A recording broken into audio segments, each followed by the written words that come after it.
Entonces, a modo de introducción, voy a comentar básicamente qué son las aplicaciones armónicas. Entonces, lo que ya deben de haber escuchado mucho sobre las aplicaciones armónicas es que se generan en realidad de parte de un funcional de energía. Primero, ahora, ese funcional de energía, aquí va a estar dado como un medio de la integral de esa norma. Esta norma, por aquí decirlo, es la norma de Hilbert-Schmidt, de este diferencial de F, donde ese diferencial de volumen es de una variedad, así decirlo, puede ser compacta, en algunos textos lo pueden encontrar que también puede ser una variedad cualquiera, de tal manera que se trabaja sobre un dominio con soporte compacto, ¿sí? Cualquiera de las dos formas también es válida para que esa integral tenga sentido. Y aquí lo importante es que, ¿qué va a ser para nosotros una aplicación armónica? Una aplicación armónica va a ser un punto crítico de esa funcional de energía. Eso quiere decir que si yo doy para cualquier función suave y cualquier variación de ella, va a tenerme que satisfacer que la derivada en el instante t igual 0 del funcional de energía evaluado en esa variación, eso tiene que dar 0. ¿Sí? A principio es lo que nosotros conocemos de la teoría variacional de funciones, que un punto crítico de un funcional, esa función va a ser llamada de armónica. Más eso, claro, iniciado en el 64 por Elst y Sampson, fue toda una teoría que al comienzo se puede decir es algo variacional, pero ¿dónde está la geometría? ¿Dónde es lo que nosotros queremos en adelante ver eso, ¿no? Más eso fue un punto de partida, porque lo que viene y lo que es más conocido, que probablemente también lo han escuchado, es una expresión en función de un campo de tensión.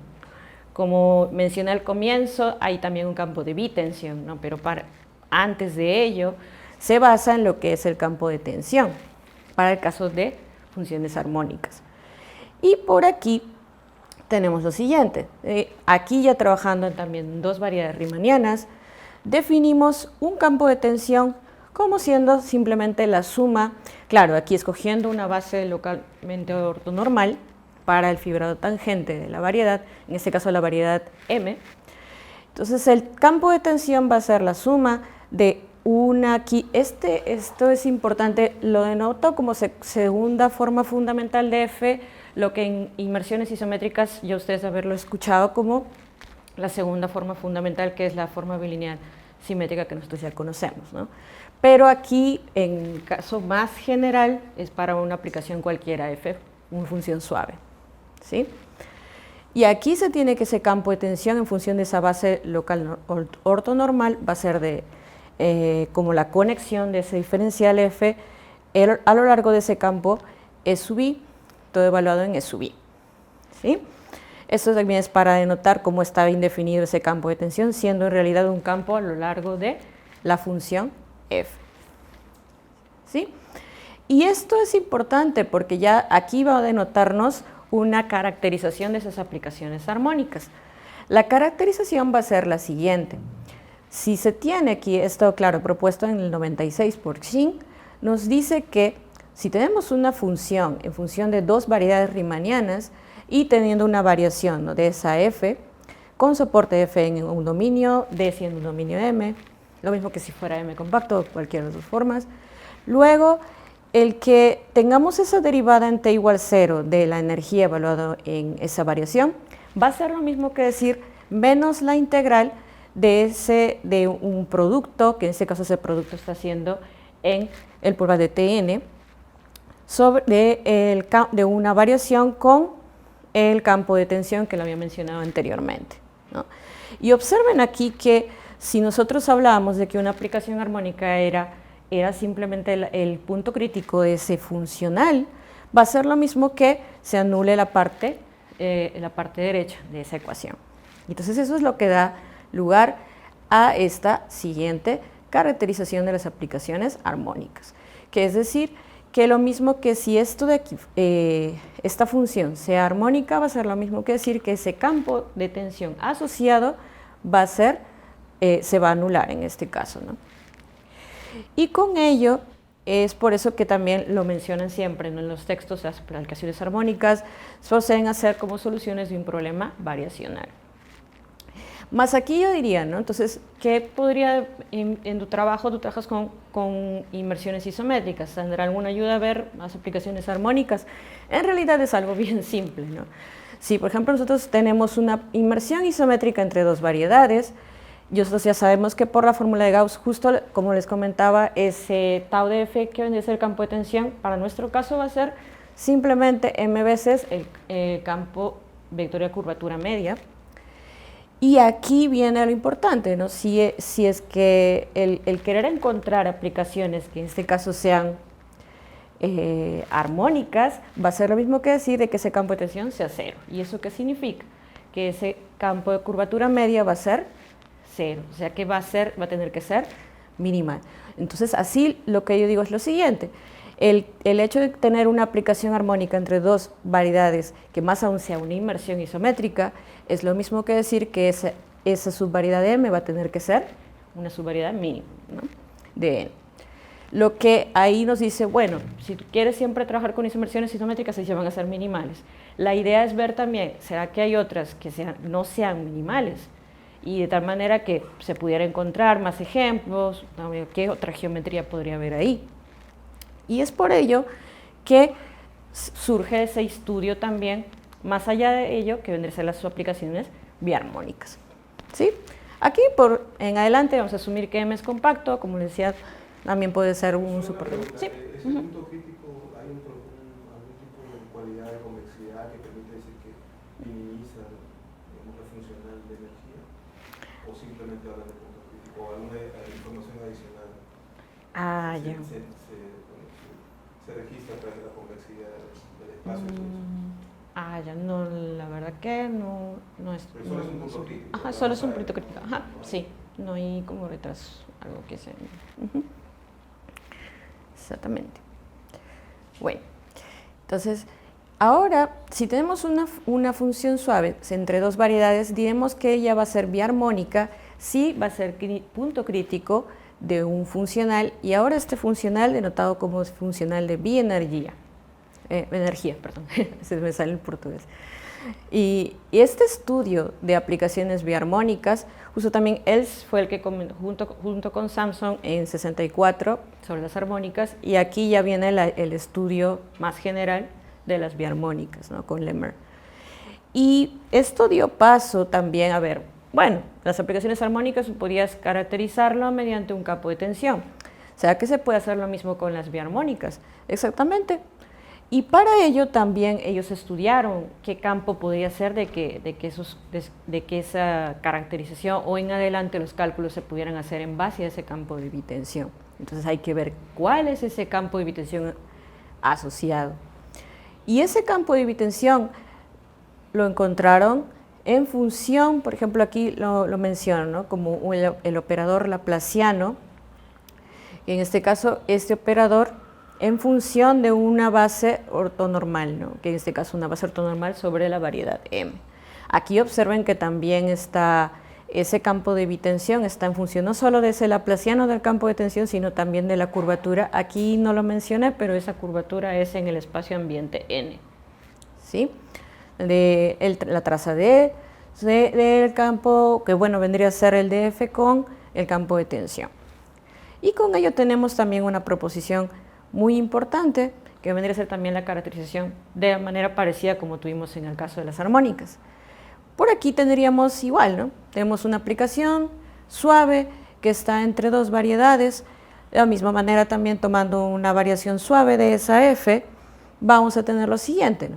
Teniendo las condiciones dadas, la derivada, en este caso en ese dominio siendo cero, y también de la conexión asociada en el campo, en cada vector del campo ortonormal, vamos a tener que la derivada en t igual 0 de ahora ese funcional de bienergía que había comentado va a ser 2 veces la integral de ese producto, y también recordando lo que nosotros vimos anteriormente en esa ecuación. Y con eso observamos de que ser una aplicación biarmónica va a ser lo mismo que ser punto crítico del funcional, es cierto que era la definición, y lo mismo que en este caso ese campo de bitensión va a tener que ser 0. Con eso, con esa equivalencia, podemos encontrar, se encuentran diferentes ejemplos para las aplicaciones biarmónicas. Una de ellas, bueno, la más simple y que salta a la vista, es que si tenemos una aplicación armónica, ella va a ser automáticamente biarmónica, ¿sí? La pregunta es, ¿qué pasaría si yo tengo una biarmónica? Bueno, obviamente biarmónica no necesariamente va a ser armónica por lo mismo que ya lo observaron aquí, según las ecuaciones, y en general lo que uno quiere es encontrar aquellas que no sean mínimas, ¿no? Porque nosotros ya sabemos que el ser una inmersión isométrica es lo mismo decir que sea armónica que ser minimal. La idea es encontrar algunas que no lo sean. Entonces con ello tenemos, incluso lo que estaba mencionando es justo aquí en esta segunda parte, ¿no? Si tenemos una inmersión isométrica mínima en el espacio euclidiano, observen aquí en este ejemplo, observamos que esto de aquí se va a hacer 0, por lo tanto, ser mínimo va a implicar de que sea trivialmente biarmónico, ¿no? Ahora, eso es en el caso de que el espacio ambiente sea el espacio euclidiano. La pregunta es, ¿qué sucederá cuando el espacio ya no tenga por qué ser el espacio euclidiano? Entonces, por eso es que eso también nos llevó un poco a trabajar, no solo con ya, sabemos que en el espacio euclidiano pueden haber ese tipo de fenómenos, más qué es lo que sucede si podríamos trabajar, no sé, en un cilindro, por ejemplo, en RN-BCR, bueno, no RN-BCR, sino en la esfera BCR, exactamente, y eso es justo el trabajo que realizamos. Y aquí es donde nosotros nos percatamos de algo, muy bien, ahora lo que queremos saber es en qué casos podríamos encontrar subvariedades que cumplan una cierta característica correspondiente ya no es a un tensor del bitensor que nosotros habíamos estado estudiando, sino un tensor en el cual satisface cierta condición de ser conservativo en algunos puntos críticos, que eso es que también va desde la geometría que nosotros hemos conocido, ¿no? El ser conservativo en puntos críticos de un funcional, eso significa que el divergente del sea 0 en esos puntos críticos. Y eso es fundamentado, claro, desde la idea que tenía Hilbert para lo que se le llamaba un tensor de estrés-energía. Nosotros queremos ver ahora qué es lo que sucede, pero para el caso de subvariedades que cumplan esa condición, o al menos ver algo muy cercano a lo que podría ser llamado de conservativo. Y para ello lo que hicieron es, considerando un funcional de energía, el funcional de energía que nosotros ya había mencionado, el tensor de estrés-energía va a estar definido de esta manera en función de la norma de diferencial de F. Y este 2 tensor fue empleado por Baird y Els en el estudio de las aplicaciones armónicas. O sea, es como que ellos muy bien estudiaron la parte de las armónicas, pero más aún se centraron en ese tensor para ver, ¿no?, esa idea de ser conservativo, de cuando un 2 tensor es conservativo y en puntos críticos de esa funcional energía, ver qué había por detrás, ¿no? O sea, muy bien, yo tengo esa expresión de ser conservativo, ¿qué geometría podría haber? En función de, claro, 2 variedades riemannianas. Vamos a ver lo siguiente. Lo que ellos encontraron fue lo siguiente. Si tienes 2 variedades, tienes una función en función de esas 2 variedades, yendo de m a n, entonces ese divergente que estaba mencionando anteriormente, de aquí, divergente de S, va a ser menos el producto del campo de tensión y el diferencial de F. Entonces aquí ya estamos observando algo. Estamos viendo que esa cuestión geométrica del divergente de un tensor, aquí mencionaba el S, está ahora relacionado con el campo de tensión de F. ¿Y esto qué nos va a garantizar? Nosotros ya sabíamos en el contexto de armónicas, ¿no?, que esto sea 0, si es divergente 0, muy bien. Pero ahora, ¿qué sucederá en el campo de las biarmónicas? Y eso es justo lo que estudiaron aquí Yang en 1987, encontró lo siguiente. Encontró para ello un funcional de bienergía para el cual podría encontrar que encontrar cuál sería ese divergente de ese funcional de bienergía. Entonces, cuando él estudió aquí, ¿no? Encontró ese tensor S2, al que llamó el tensor, en este caso estrés bienergía, y encontró la siguiente. Dijo que si yo tengo una función entre dos variedades, entonces ese divergente para ese tensor de estrés bienergía va a ser justamente parecido a lo que habíamos visto anteriormente, ¿no? Para este caso, pero ahora en función del campo de bitensión. Y con eso observamos algo bien importante. Si nosotros partimos este campo de bitensión como la parte tangente más la parte normal, que se suele usar cuando uno trabaja en inmersiones isométricas, vamos a encontrar que, claro, la parte normal se va con el producto con el diferencial de F. ¿A qué me refiero? Es esto, ¿no? Vamos a encontrar que ese tau 2, campo de tensión, parte normal, más esta parte F, está aquí, perdón, esto que vendría a ser divergente de S2, aquí esta parte se va a hacer 0 porque esta de acá es tangente con... Entonces, perdón, normal y tangente, entonces solo nos quedaría esta parte tangente y diferencial F. A principio no podemos decir que eso siempre es 0, ¿no? Y nosotros teníamos en la parte anterior muy bien, cuando ese tau de F o el campo de tensión con diferencial siempre se hacía 0 si es que teníamos aplicaciones armónicas, más aquí no siempre va a pasar esto. Entonces ahí nosotros paramos para pensar, ¿y qué pasa con aquellas variedades donde cumplen de que no necesariamente esto sí hace 0? ¿Y en qué caso se podría hacer 0? Esa fue la pregunta, ¿no? Y eso es justo lo que da noción a las subvariedades biconservativas. ¿Qué nos dice por una subvariedad biconservativa? Es aquella en la cual si tienes un tensor de estrés bienergía, él va a ser conservativo. ¿Eso qué significa? Que en este caso, este divergente de ese campo, este tensor de estrés bienergía va a ser 0. ¿Qué es lo mismo decir?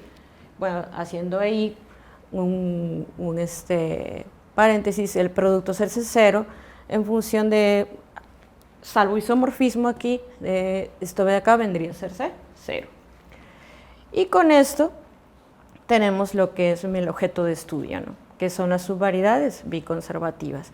Aquí en adelante, Onicio, que es mencionado en muchos artículos en los cuales trabajamos, él en realidad fue el que más desarrolló la parte, lo que son biarmónicas, en adelante, ya con esta ecuación muy importante, el splitting, que también es la ecuación de tanto de parte tangente como parte normal de este campo de bitensión.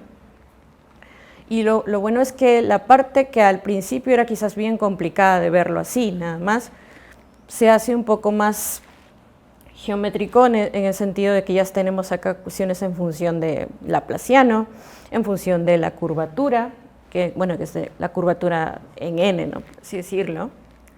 Y decir que ser biarmónico es aquel que te satisface esas dos ecuaciones, tanto la parte tangente de tau de F como tau 2 de F como la parte normal. A principio resolver esas ecuaciones resulta bien complicado, como se observa, ¿no? Pero la idea es, bueno, les comento un poco de que lo que se trabaja mayormente es que, claro, nosotros queremos ver variedades en las cuales se cumpla esto, variedades biconservativas, subvariedades biconservativas. Entonces, no nos hemos centrado mucho en la parte 2 porque al principio, si uno quiere ver que se cumpla eso, sería buscar ejemplos de subvariedades biarmónicas, que es un poco más tedioso, así decirlo. Pero sí se ha hecho también estudios, ¿no? Solo que depende en qué espacio-ambiente uno se encuentre. Aquí en adelante lo que hemos trabajado ha sido en un espacio-ambiente específico, que viene a ser el cilindro, ¿no? Que, bueno, para sus casos sé que este QN en C puede ser tanto la esfera como el espacio hiperbólico, ¿no? Sn en C puede ser 1, menos 1, ahí lo podemos tomar en el criterio, ¿sí? Veces R.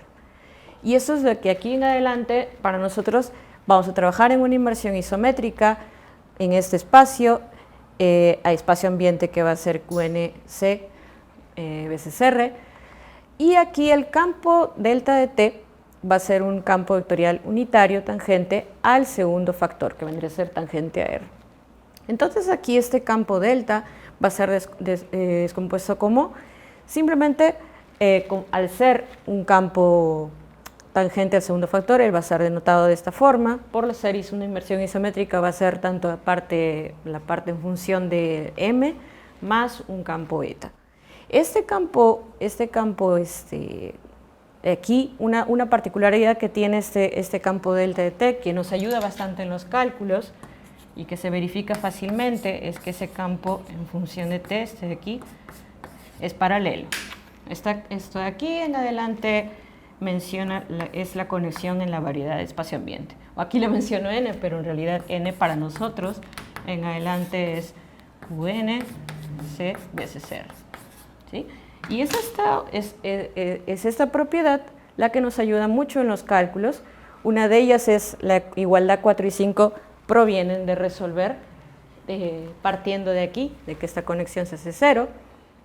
Esas dos ecuaciones son importantes. Acá viene ya más que todo calcular cómo es la segunda forma fundamental, cómo es la conexión de ese campo T vertical, y adicionalmente también aquí todo es utilizar todas las herramientas de la geometría riemanniana, ¿no? Una de ellas es ver cómo es la curvatura en el espacio, en nuestro espacio, ambiente, y estos de aquí, bueno, estos cálculos acá también los encontraron en Benoit Daniel, que es en el 2007, y con eso se tienen también ecuaciones fundamentales, que es lo que usualmente se usa en geometría riemanniana, ¿no? Cuando uno trabaja en una variedad de espacio-ambiente, tienes una subvariedad, quieres ver cómo se caracteriza la curvatura de esos vectores en esos espacios.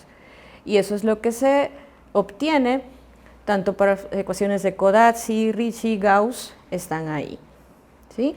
Aquí también utilizo el wedge, la notación de wedge, y todo en función de T. Observen de que ese es en función de T porque nosotros estamos trabajando en esta notación del delta de T siendo como así, más este eta.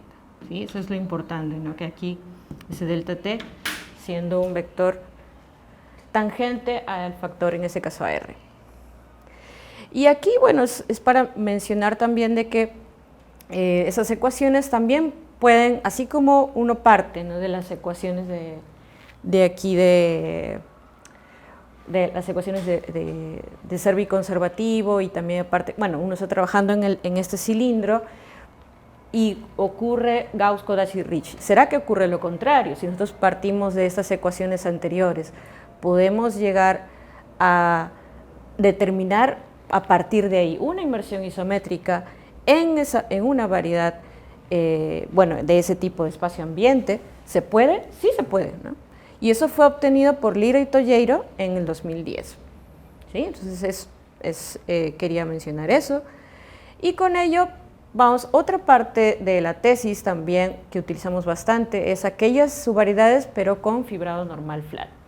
Que, bueno, se podría decir un fibrado normal plano, se le podría explicar en español, y que en realidad son aquellos que el tensor de curvatura se va a anular idénticamente para cada punto de la variedad M. Y aquí observamos que por consecuencia de la ecuación de Ricci, eso va a implicar que si tenemos una inmersión isométrica en nuestro espacio-ambiente, el que tenga fibrado normal flat va a ser lo mismo y es equivalente a decir de que esos operadores de forma con cada campo normal ahí en el campo normal de AM van a ser simultáneamente diagonalizables. Y esa es una caracterización y la cual nos ayudó mucho porque podíamos expresar gracias a ello que claro, que siempre exista una base ortonormal tal que la segunda forma fundamental en cada uno de esos vectores de la base ortonormal se haga cero, ¿no? Claro, con ellos distintos entre sí. Y con ello, a partir de ahí también, incluso la espacio tangente se va a poder descomponer ortogonalmente de esta forma. En subfibrados, E sub I, los denoté como E sub I, pero en realidad son en función de cada uno de los campos normales, y todos ellos van a cumplir esta condición muy importante, que no sé si cuando recuerdan de la cuestión de ser una subvariedad umbilical, uno tiene esa expresión ahí, ¿sabes?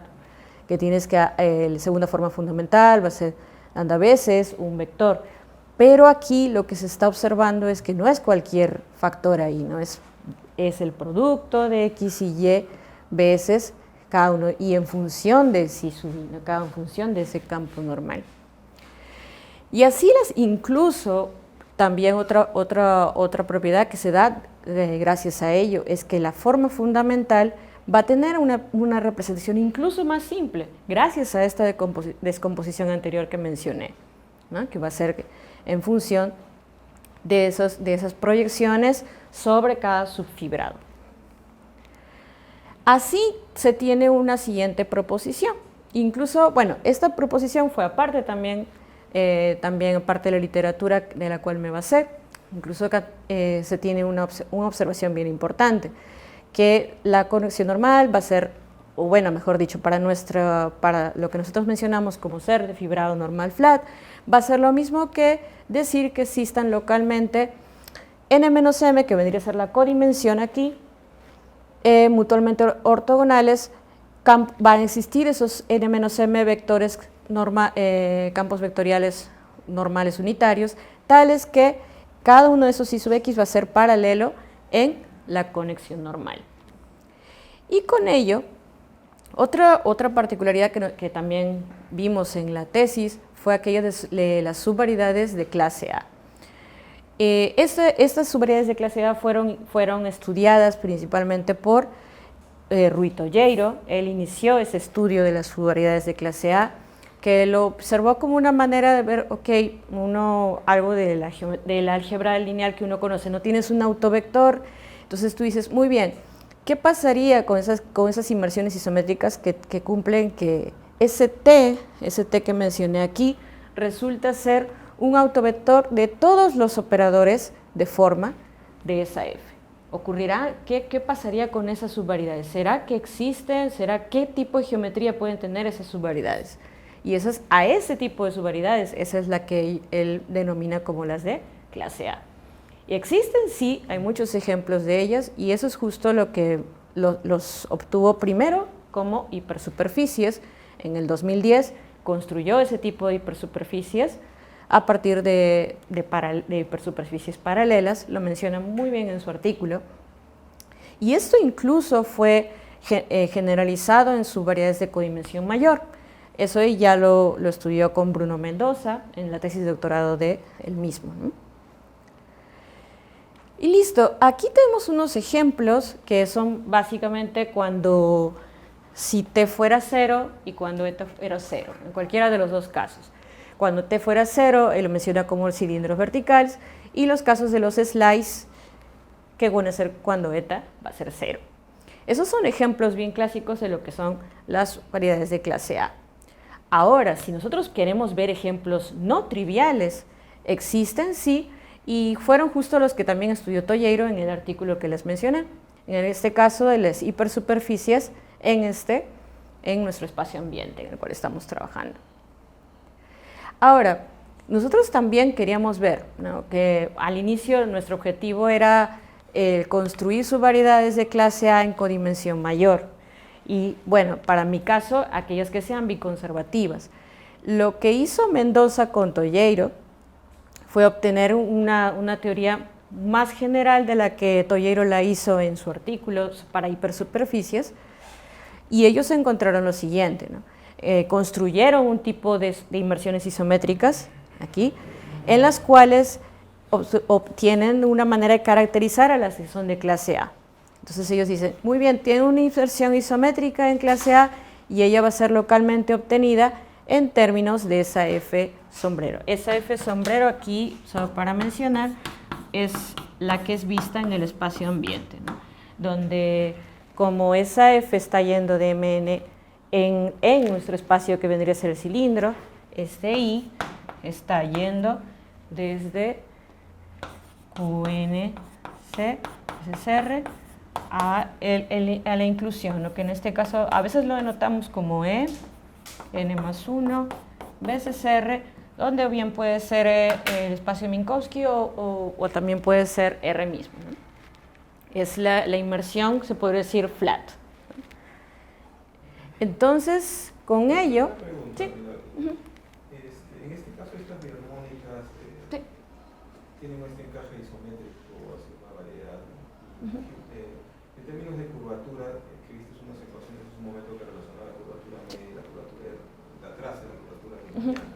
Sí. No estoy seguro si esa traza de la curvatura riemanniana asociada realmente al tensor de Ricci. O estaba refiriendo a una composición con algo adicional. Ya ¿Esa traza es la traza con respecto a la métrica o la traza usual del endomorfismo asociado? Entonces, porque mi pregunta va en el caso de que tengas algo biharmónico, o sea, antes era la curvatura media, cuando tenías cosas armónicas, incrustadas, tenías una curvatura media cero. Mientras que aquí, digamos, ¿qué tipo de curvatura está relacionada? La media y la curvatura de Ricci, y eso te genera algún tipo de óptimo o algo por el estilo, o está también involucrada el tensor de Ricci, porque la idea de Hilbert que estás mencionando es lo usó justo para modelar la existencia de métricas de Einstein en variedades. Sí, sí. Entonces, y ahí está asociado el tensor de Ricci. Cuando hablas de espacios de forma, estás pensando en espacios con curvatura cero, positivo o negativo. Claro. Ya, claro. Sí. Bueno, al principio en la ecuación la que me menciona, donde está ahí ese término de traza del R, ese curvatura. Ya. Sí. Sí lo entiendo, pero dice traza de la curvatura. La curvatura es solamente el tensor de curvatura, sí, no es, no es de Ricci. Sí, la traza vendría. Sí. Sí, la traza. Ya. Sí. No estás pensando en no. como un endomorfismo. Es como un endomorfismo. Sí. No es a principio no es el tensor de Ricci. Sí.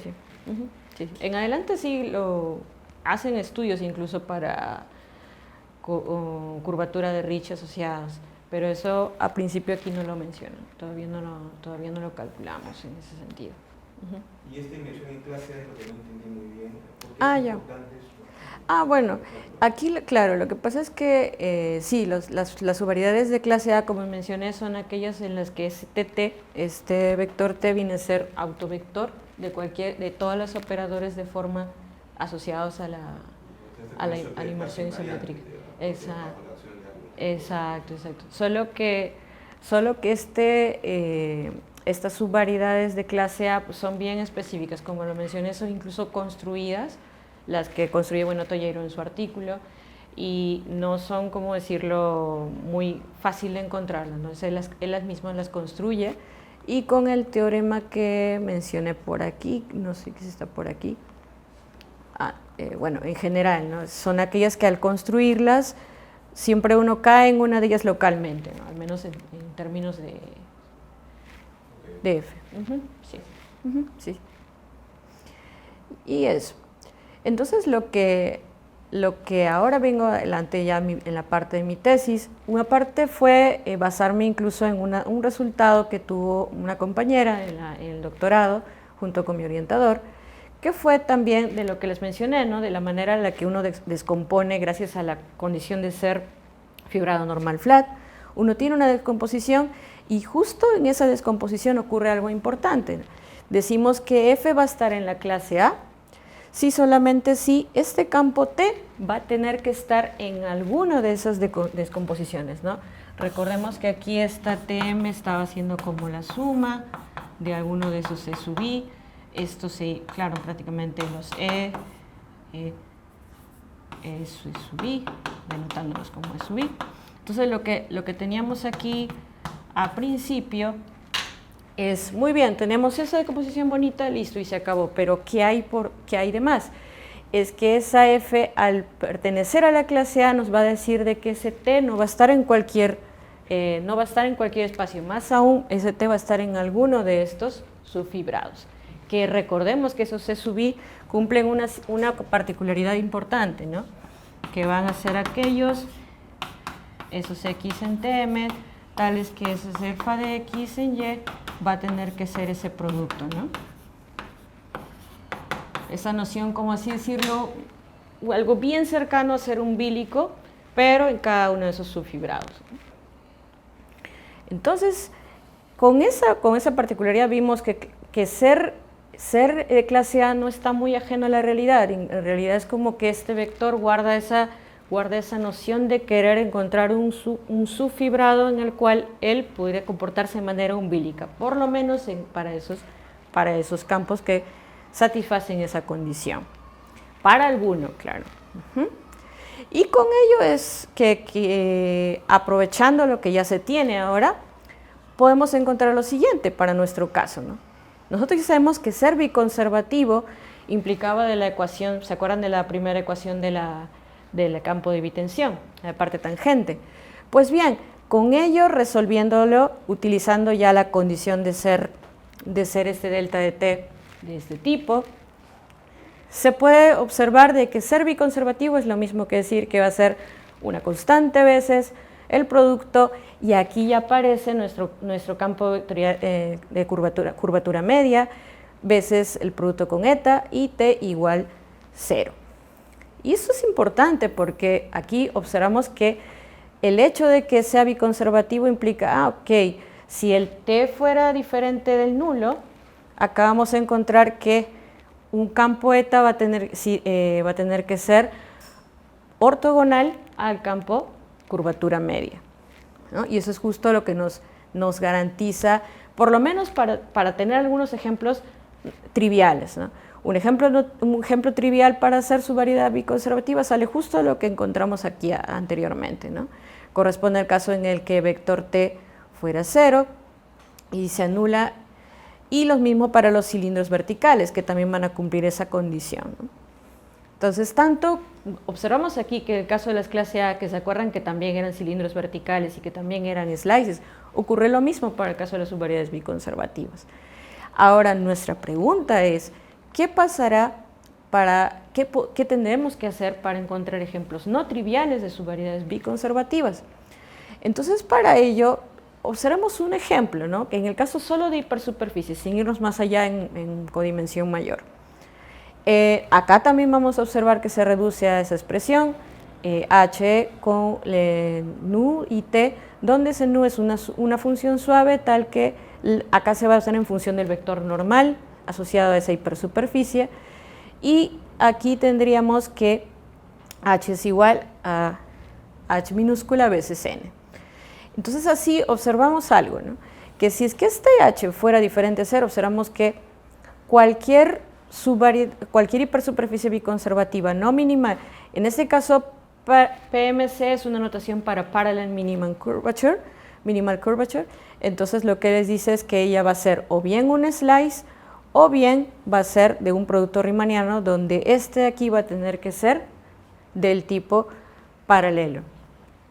Ese es un ejemplo en el que nosotros encontramos que habrán hipersuperficies no minimales que puedan satisfacer esa condición de ser biconservativo, y sí las hay, ¿no? Ese es un ejemplo, ya estamos acercándonos a un ejemplo no trivial en el que puede ocurrir eso. Ahora la pregunta es, ¿existirán otros más? También hay otros más, y eso es justo ya lo que nosotros quisimos hacer, ¿no? Ir en codimensión mayor. Y aquí en codimensión mayor partí también del trabajo que hizo mi orientador con Uparay en 2019. Ambos obtuvieron una clasificación para subvariedades biconservativas de codimensión 2. No pudieron, en este caso, ir más allá de la dimensión del cilindro, pero sí lo trabajaron al menos en Q4 veces R. Aquí también observando que ellos trabajaron aquí para campo curvatura media paralelo. Y eso también es lo que trabajé yo. Y la construcción que hicieron fue la siguiente. Partieron de una superficie minimal en el cilindro y obtuvieron que con ciertas condiciones, ¿no?, sobre esa constante A, consideraron incluso otra aplicación, bueno, en este caso consideraron una aplicación F cualquiera, querían ver qué pasaría con esa F, ¿será que esa F será biconservativa o en qué casos podría ser biconservativa? Y eso es justo lo que encontraron por aquí. ¿Sí? Ya, no, sí. La F. Sí, la Fi no. La Fi ayuda en la construcción, pero sí la F sí está en codimensión 2. Sí, entonces justo el resultado principal de ellos fue el siguiente. Esa F que fue construida en función de esa Fi, define en puntos regulares una inversión isométrica que te satisface que H con eta les da 0. Y esa es justo la condición, recordando la condición de ser biconservativo para nuestro caso. Más aún, el ser paralelo, si nosotros le añadimos la condición de ser PMC a esa inversión isométrica biconservativa, eso equivale a decir que esta Fi que ellos utilizaron en la construcción va a ser un cilindro vertical. Y también de manera recíproca, cualquier subvariedad biconservativa con la condición de ser paralela, que vaya desde una variedad a nuestro cilindro, que en este caso es codimensión 2, va a tener que ser obtenida de esa forma. ¿Sí? Eso es un tipo de caracterización que ellos encontraron observando aquí que el ejemplo que ellos han encontrado ha sido en Q4 BCCR, ¿no? O sea, esto de aquí es Manfio y a principio es eso.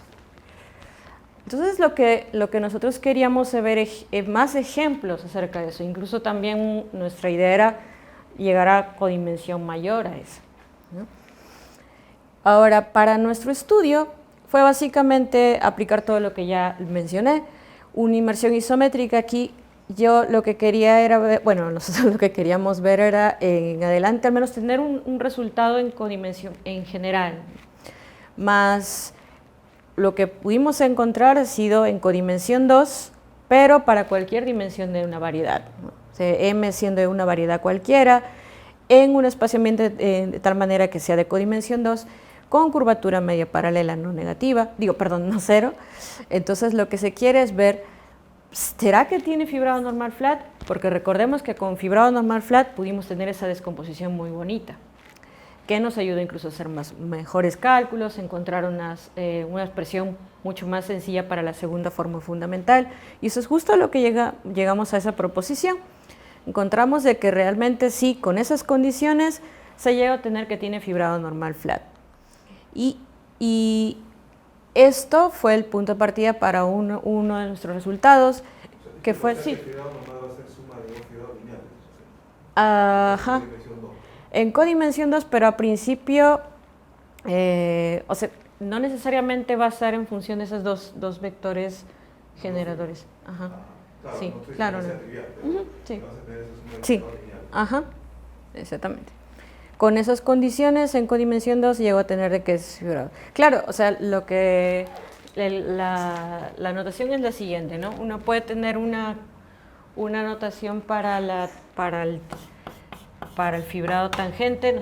Va a tener fibrado normal flat, sí, pero a principio ese campo no tiene por qué ser de la forma, no sé, puedo decirlo, algo en función de eta y en función de h. Porque al principio estos dos generan al campo normal, pero no al fibrado tangente, porque recordemos que esto de acá se... Entonces, el fibrado tangente va a estar en función de, o sea, vamos a tener la descomposición que teníamos de este tipo, ¿no? Esta, exactamente. Ajá, exacto. Ajá. Sí. Listo. Entonces, con ello tenemos una expresión para el fibrado tangente. Incluso lo que tenemos más allá de sí, ¿qué pasaría si tenemos una subvariedad, una inmersión isométrica biconservativa? Entonces, con ello vamos a encontrar de que sí, efectivamente, esa va a tener que estar en la clase A. Y por lo menos en la clase A ya tenemos toda una parte estudiada, que eso fue tanto por Mendoza como Tolleiro, pero al menos queríamos saber qué relación podíamos encontrar entre aquellas subvariedades biconservativas con curvatura media paralela y ver si es que realmente se encontraban o no en la clase A, o al menos qué relación podría haber con ello. Y realmente encontramos de que sí, ellos forman parte de la clase A. Una idea de la prueba en realidad fue bien sencilla, bueno, después de todo lo que habíamos visto, tanto con como H y eta, al ser ortogonales, ellos satisfacen de que va a ser una base ortonormal, y recordando de la propiedad que se acuerdan, como al tener fibrado normal flat y al tener una base ortonormal de ese tipo, entonces, perdón, al tener una base de ese tipo que va a ser ortonormal, y cada una de ellas es paralela, se calcula que es paralela, luego eso, por la proposición que mencioné, va a tener fibrado normal flat, ¿no? Que esa fue la proposición de Van Jenschen. Y con ello, ya al tener ese fibrado normal flat, como les mencionaba, va a tener una descomposición, cada una de ellas va a ser de ese tipo, en función de la segunda forma fundamental, para cada campo, y así la prueba se hace por contradicción. Básicamente es suponer que es no fuera de la clase A. Entonces, al no ser de la clase A, vamos a tener que hay ciertos vectores para los cuales se satisface esa condición de ahí, y con ello el hecho de que cada una de ellas, de que el campo en cada uno de esos vectores, el campo eta, la conexión normal sea en función de menos alfa veces t, tengo una expresión para cada uno de esos psi sub i, ¿no? Que va a ser en función del eta 2, del nu 2, recordando que nu 2 es el normalizado de eta, ¿no? Y con ello llegamos a encontrar una expresión para psi sub i en función de eta también. Entonces así encontramos de las ecuaciones anteriores que hemos visto, gracias a la descomposición, que la segunda forma fundamental va a estar en función de eta. Básicamente hemos encontrado eso, ¿no? Entonces, todos en función de eta. Pero aquí viene algo importante. Lo que pasa es que aquí, esto de aquí estaría significando algo que, si lo habrán escuchado, el primer espacio normal es aquel que está generado por todos los vectores normales, perdón, las segundas formas fundamentales en los campos. Pero aquí estamos observando que esa segunda forma fundamental se está generando por eta.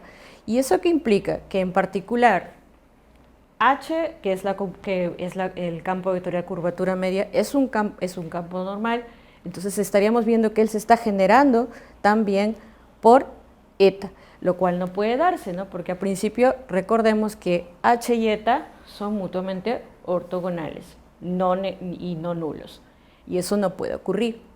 Y es por ello que con eso resolvemos de que F sí está en la clase A. Entonces básicamente ha sido solo un resultado de todo lo que hemos encontrado anteriormente. Y así es como que, a modo de conclusión, hemos probado de que siendo no minimal y siendo PMC, subvariedades de codimensión 2 van a tener fibrado normal flat y van a pertenecer a la clase A. Y eso incluso lo resumí en parte basado en lo que fue estudiado por Mendoza y Tolleiro, que si nosotros tenemos una inmersión isométrica biconservativa PMC, luego ella va a tener que estar localmente dada como la encontraron Mendoza y Tolleiro, ¿sí? Y eso es parte de lo que nosotros resolvimos en codimensión 2 para una variedad de dimensión cualquiera.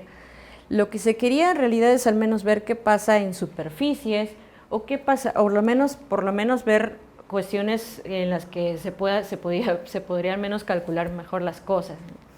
Y eso es justo lo que aquí hice, inspirado mucho en el trabajo también de Fed, Cunicio y Piñeiro, fue presentar un ejemplo no trivial de una superficie biconservativa, pero en un espacio lorentziano, que eso también fue un objeto de estudio, y aquí eso es justo lo que menciono, ¿no? Igual, de manera usual, tenemos una subvariedad aquí en este producto, lo descomponemos de esa misma manera y llegamos a encontrar las ecuaciones asociadas de la misma manera que lo mencioné anteriormente. Y por aquí también tenemos las ecuaciones de Gauss, Kodazzi y Ricci, que eso es lo que usualmente se hace aquí, es resolver las ecuaciones asociadas, y con ello también mencionando también que se puede de manera recíproca, si tienes las ecuaciones de Gauss, Kodazzi y Ricci, puedes regresar también a encontrar qué tipo de inmersiones isométricas va a haber en ese espacio ambiente. Y mi trabajo fue, en esta parte de los ejemplos, fue observar si yo tengo una superficie que es no mínima y PMC, ¿qué es lo que ocurrirá si es que fuera biconservativa? Y eso es justo lo que hice, ¿no? En el caso biconservativo resulta ser de ese tipo, justo el que mencionó el profesor, la traza de la curvatura en N, tangente va a ser 0, la parte tangente, resolviendo, usando la ecuación de Gauss, llegamos hasta esta expresión de aquí, volviendo también a esa mismo, el producto de H con eta, y con eso llegamos también, eso es parte también del cálculo, un poco técnico, que no es de mucha, relevancia por aquí. También usamos la ecuación de Ricci, porque recordando aquí, como estamos en superficies, era importante hacerlo en función de las componentes, ¿no? De cada una de esas bases, que en este caso nuestras bases aquí va a ser E1 y E3, ¿no? E1 siendo T, el normalizado de T, y su complemento, ¿no? En el espacio, en la superficie. Y con ello fueron unos cálculos que se realizó aquí también. El siguiente lema nos ayudó bastante en los cálculos, en el caso de superficies, ver cómo era la conexión en cada uno de esos campos, la conexión normal también, y ver de qué tipo de geometría había por detrás de esa superficie. Gracias a esos cálculos que se realizaron, encontramos de que esa superficie se llega a encontrar en el espacio hiperbólico 4 veces el espacio Minkowski R1, y más aún encontramos una expresión para la segunda forma fundamental en función del ángulo, ¿no? Que recordemos que el ángulo aquí es la función ángulo y esa es su base ortonormal, ¿no? Con eso encontramos otras también particularidades, por ejemplo, acerca de las curvas integrales de ese campo E2. Encontramos que son círculos planos en ese espacio, que vendría a ser el R6 Minkowski, y con ello ya se resume en la siguiente parte, ¿no? Que si tenemos una superficie biconservativa PMC con curvatura media, bueno, acá no nula, bueno, no lo especifiqué, bueno, sí lo especifiqué ahí, entonces luego van a ocurrir cualquiera de estas dos cosas, ¿no? Que o bien este M2 va a ser una superficie mínima en una hipersuperficie umbilical de Q4, o va a ser una superficie CMC, o caso contrario va a estar contenida en ese tipo, que eso es justo lo que vimos por aquí, ¿no? Ese fue uno de los ejemplos que vimos, y este fue otro de nuestros resultados. Bueno, en realidad aquí en esta parte, que fue un poquito más, más allá, pero también es lo mismo, ¿no? O sea, ver cómo eran las superficies CMC en este caso, vistas en este espacio ambiente, ¿no? De Q3 veces R1. Vi aquí también de que localmente esto va a estar dada en función, o sea, esta superficie va a estar dada en función de, básicamente va a estar la curvatura, el vector curvatura media va a estar dado en función de esta C, que proviene de la curvatura, en este caso del espacio ambiente, veces 1 más T, norma de T cuadrado, observando aquí la relación entre T y H, ¿no? Y aquí eso ha sido más que todo técnico, eso solamente quería mostrarles un poco lo que se vio. Y inspirados aquí, incluso salió un resultado también para superficies biarmónicas, porque dije si también se podría encontrar algo para biarmónicas, sí se pudo encontrar. En realidad, bueno, verificamos que no es posible, ¿no? O sea, que no hay ninguna superficie biarmónica CMC en ese espacio con las condiciones dadas en este teorema, que vendrían a ser las que mencioné ahí para T y para H, que es la curvatura media. La idea de la prueba va a ser simplemente utilizar, básicamente es la parte del teorema 3.1, ¿no? Que si M2 tiene que ser, va a ser pseudoumbilica gracias al teorema 3.1, y observemos que el ser biarmónica, eso implica en particular que sea biconservativa. Y con ello, utilizando las ecuaciones de Gauss y Kodachí, pude encontrar una expresión para el campo de bitensión, la parte normal del campo de bitensión.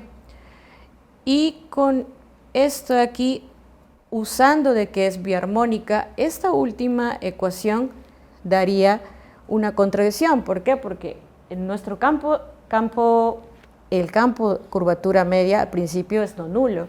Sin embargo, aquí esta expresión, si nosotros decimos de que es biarmónico, eso tendría que ser 0. Y eso vendría a ser una contradicción con el hecho de que el campo de curvatura media es no nulo. Es por ello que así se prueba el teorema, ¿no? Y en realidad usando solo condiciones del teorema 3.1. Y pues eso es en sí lo que quería mencionar. Aquí en las referencias comenté un poco sobre los artículos en los que se estudió. Sí, básicamente han sido, a principio de las clases de la clase A han sido Mendoza, con Toyeiro. Ya en la parte de los ejemplos, fue muy interesante trabajar la parte de lo que hicieron Fetcu, Onicio y Piñeiro, que fue para ellos, en el caso de ellos ha sido en SN-BCCR y HN-BCCR. Y en adelante, pues lo que también trabajó Toyeiro, ¿no? En hipersuperficies. Y pues eso era lo que quería decir. Gracias, muchas gracias. Y,